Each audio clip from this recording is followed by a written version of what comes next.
Winners and losers from the deadline period. Should I start with the winner? Should we start with the positivity? I think we should. Let's get the positives out because I already asked the chat. Winner numero uno, the Vegas Golden Knights. I mean, look, like, how can they not be? They got 3 very strong players without moving anything off their roster. Yep. LTIR and up. Mantha, Hannafin, and what was the other fella's name? Hurdle. Fantastic additions. There's no denying it. Kelly McCrimmon. Sometimes I wish you were our GM. He's brought, I said this on ONR, I think I remember saying this show. He's really brought that junior mentality to the NHL of like, I don't care about my picks. I will find a way to get them all back. We'll figure it out later. We'll figure it out. It really is like the WHL, and McCrimmon is a Manitoba guy, Brandon. But the first round of the draft, every pick's been traded by the time you get to it. They're gone. They're all gone. And Stuart Skinner, here's a fun fact. Stuart Skinner was traded. I think it was Lethbridge to Swift Current or one of those ways. Yeah, it was Lethbridge because he won the championship with Swift. Yes. And then 3 years later, that pick somehow ended up being Connor Bedard. Like, picks just get thrown down the line out of anything. And that's all Lance says. Gregor's not sold on Vegas. I'll be honest with you. I don't know how you could not be sold on Vegas. I'll be honest, Gregor Wednesday. Maybe we'll debate it. But I'm not totally sold on them being this absolute powerhouse that we're all gonna say they are. I guess they did lose one guy, whatever. But they're really good, and they were really good before. But they also are now 4th in a Pacific Division.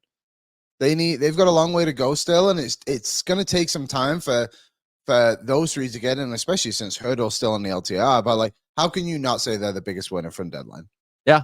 You know, that's like debate here. So I guess, and again, I don't know what Gregor's argument is. I'm just believing Lance Kane when he says it, but that's something we do here. If Mark Stone doesn't come back, and if Alec Martinez is out longer than they expect, then it's kind of like, okay, you got your coverage or whatever. Losing Mark Stone's a big loss, but if Mark Stone comes back, you're going to run a top line that is Eichel, Barbashev, Marchessault. Very good. You're going to run a second line that would then be Stevenson, Hurdle, and Stone. You're going to run a third line then that is Mantha, Carlson, Dorofeev, and a fourth line that is Kolasar, Brendan Brisson, and Nicholas Roy. That is an unbelievable top 12. I love Nicholas Roy. Me too. Great fourth line. Really good fourth line. He's a good third line center. Yeah, he's just very steady. It feels like very reliable player. But yeah, like an elite team. I think the others can still take them down because the others would have the 2 best players in the series. Bring it on. And you never know when Aiden Hill is going to turn back into a pumpkin. You really don't, to be honest. And I mean, people can say the same about Skinner too, but Aiden Hill it's come a long way. Give him credit. Yeah, and then, I mean, you look at that blue line now too, right? Hannafin, Pietrangelo, McNabb, Theodore, Haig, Whitecloud. If they don't get Martinez back, which I believe they will, but like, dude, they could go 11-7 and just be like, we always have good defensemen on the ice. Yeah. Yeah. Or this blue line's not too far off that too. No, it is. For like a top 4? I mean, the bottom pairing's way better. Not way better. Like, it's close, but like Ekholm and Bouchard are just like Petrangelo's sick. Don't get me wrong. Hannafin is very, very good. Yeah, but Ekholm and Nurse are both really good too. Yeah, but having Theodore on your second pair is like good. But we have Vinny. That blue line's unreal. Yeah, that blue line is unreal. I'm over right now. Blue line quite a bit. What else? Who else? Who's another winner for you? The Winnipeg Jets staying in the West. I just think when you sit there and you have a year that's going as well as it is for the Winnipeg Jets, and you have a GM who is always criticized for sitting on his hands, who finally just says, you know what? Hellebuck, Scheifele, you guys committed to us. Here's your reward. Sean Monahan, exactly what they needed. A power play guy. Their power play stunk. Boom, you add him. You get Toffoli as well. Are they both rentals? Yeah. Would that bother me if I'm a Jets fan? No. Because you paid a first, second, and third and got 2 top 6 forwards to add into your mix. That's legit, man. This deal is going to help them so much. When you have Connor Hellebuck, all you need to do probably is score 3 goals in a playoff game, and you're going to win that playoff game. So go load up your offense and go for it. I love what Winnipeg did here.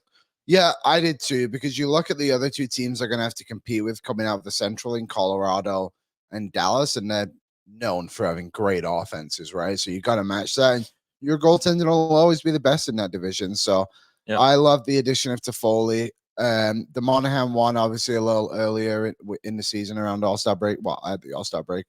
And people question the first-round pick going, but it's like, if that's what you need to add, then what does it matter? Another top six is really good. The Winnipeg Jets is that team who have a lot of players I would love to see on the Oilers one day. You guys are making a lot of really good comments in the chat, and I'll get to them in a bit. Can I ask one question? Yeah, sure. Are the Winnipeg Jets not the LA Kings? Just not the LA Kings. What? From like previous years, like the last couple of years, it's like, yeah, they have all these guys, but they don't have like the game breaking forward.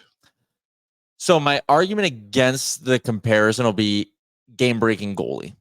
That's obviously the big difference, but I know I'm not comparing Korpisalo and Hellebuck by any means, but Korpisalo was really, really good last season, and it still wasn't enough for them to get past the Oilers. LA's blue line was probably a little better. A little deeper, maybe. Yeah, like Morrissey, DeMello, Dylan, Pionk. Boy, that's just Sandberg and Miller. You know, but you listed those 6 guys. They're all pricks, man. Oh, they are dickheads to play against. I would hate it. And they might be able to get under like a Nathan McKinnon. You know? Yeah, they might be able to. All right. My third winner before we get to the losers, and then we'll dig into the chat. My third winner is the Carolina Hurricanes. You gave up. Frank said on the DFO rundown last night that the people he talked to said they gave up like the 7th, 9th, and 10th best prospects in their system.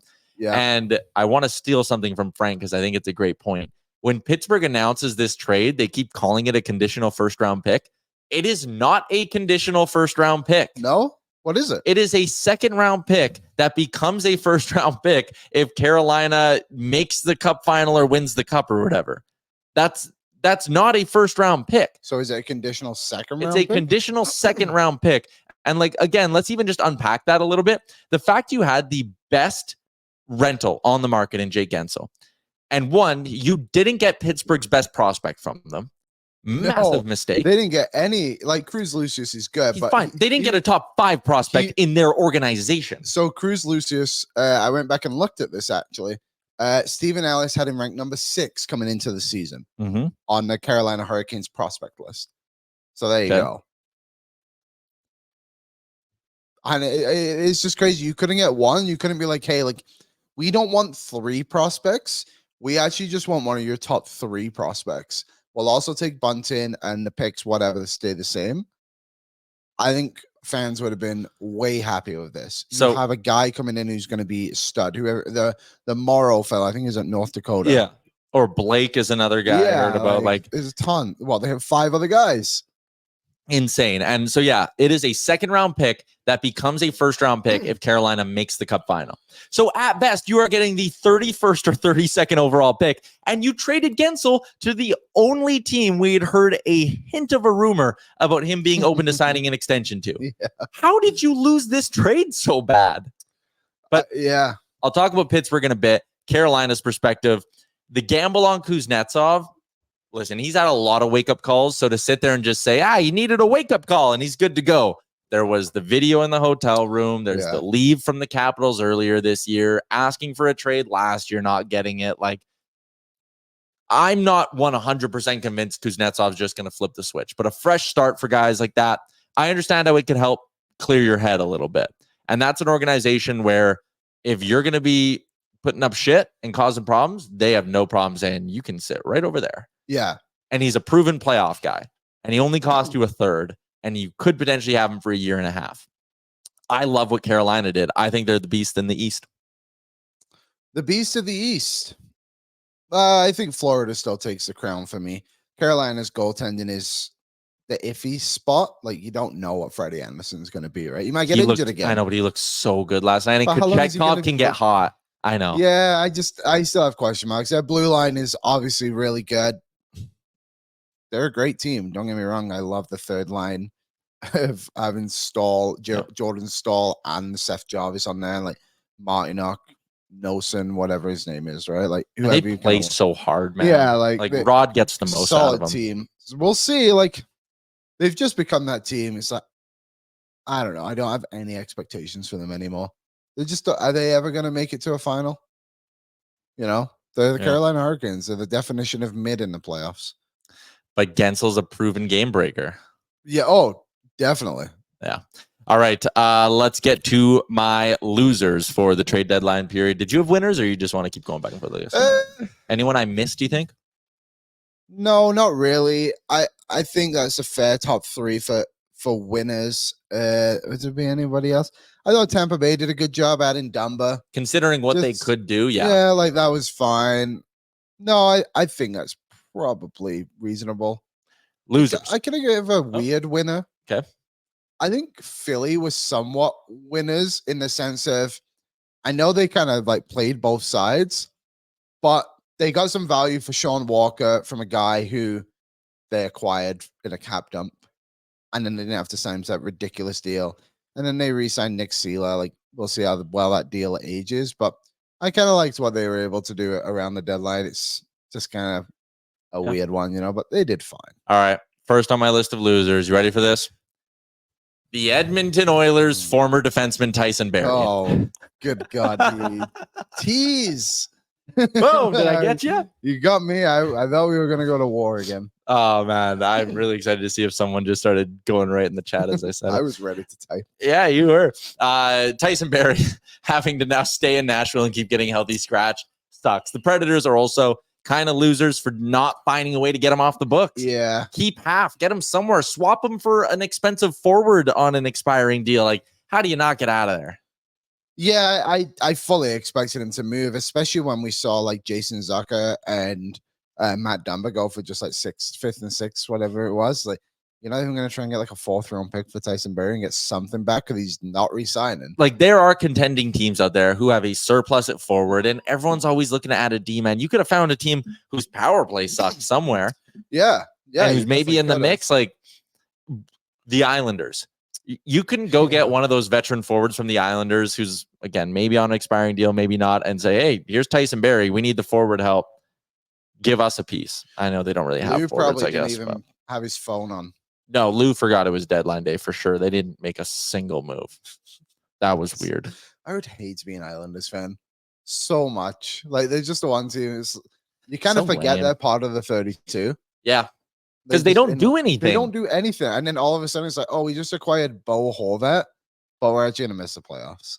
And then go into the summer and be like, we're going to run it back. This team they're close. Yeah. But that shit, they've won 5 or 6 in a row now. I know. And they're back in the playoff spot. It's just crazy. Yeah, Tyson Barrie's a good one. Just should have been moved. Nashville, I'd said it before the deadline. I wasn't surprised that they didn't sell. I was surprised they didn't move on from Tyson Barrie. Yep. What else you got? The Toronto Maple Leafs. I know people are like, do the Leafs maybe not believe in themselves as much as they have in years past? Is this like a kind of hold your cards close to the chest year? Yeah. Don't spend too much and maybe just roll the dice. I think that is a massive mistake. I think them not going out and finding a way somehow, some way to get a better defenseman than they did is an error. I like Joel Edmondson. I don't like a 3rd and a 5th for Joel Edmondson. I like Ilya Lyubushkin. I don't like a 3rd round pick for Ilya Lyubushkin. I think when you look at what other prices were around the league, you could have done better than this. And they have known since November that they have Klingberg's LTIR money to spend. And they just didn't do anything good with it. Yeah, like they added depth to that blue line and a little bit more grit, I guess. And when you're going up against teams like Florida and Boston in that division, and that'll help. There's no doubt about that, having guys like Edmondson and Lyubushkin, but they're not needle movers, are they? Especially with how their summer went with, like, I know they haven't all worked out, but like signing Domi, Bertuzzi, like Klingberg. Yeah, Klingberg. And it's just like, I thought there might be a few more sparks. Like this guy, Wise Kyle asked in the chat before if there's going to be, how's the NCAA free agent pool? This guy's on the list, Cade Weber. Yeah. He's like 6'7" defenseman. I mean, how much of an impact he's going to have on the team this year? Probably little, but it's like, this was a sneaky good ad for down the road, but they don't need to worry about down the road. They need to worry about right now. Like they could have, never mind. I'll take that point back. I just feel like they should have added an impact D-man. I agree. They've known for months that they need one. They've known for months they have the LTIR pool.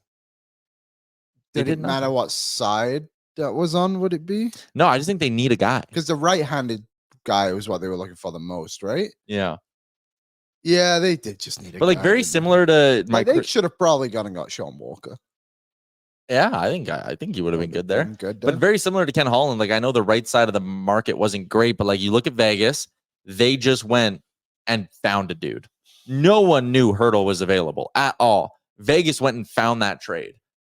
So high end and aggressive teams do, man. They just go find a deal that maybe you didn't even think is out there. Do high end aggressive teams do that, or do the Vegas Golden Knights do that and nobody else? Carolina went and did it to an extent. Like Kuznetsov clears waivers. Everyone's sitting there being like, Washington's just going to buy him out in the summer. Carolina goes, no, we'll go find him. Carolina does it in a different way where they just, if you're good, you're good. They'll bring in Tony DeAngelo. Don't care about his past. They'll bring in Brendan Lemieux. Don't care about his past. They just signed Max Comtois. They re-signed Lemieux. Right? Like, if you're a good enough player, they'll just go get you. Yeah, that's fair. Vegas doesn't care about the cost, doesn't care about the future. If they want you, they'll go get you. If you're not available, they'll make you available. Yeah, I think that was a very good point. Yeah. We'll see if it changes the NHL. All right. Third loser I got is the Pittsburgh Penguins. Yeah. Easy one for me. How can you not? You didn't get a good prospect or a good pick for Jake Gensel. Yeah. And then you held on to Riley Smith, even though you have a retained salary spot and his value's probably never going to be higher. Like you could have, you can't tell me you couldn't have gotten a second round pick for Riley Smith if you kept 50% or a prospect from somewhere.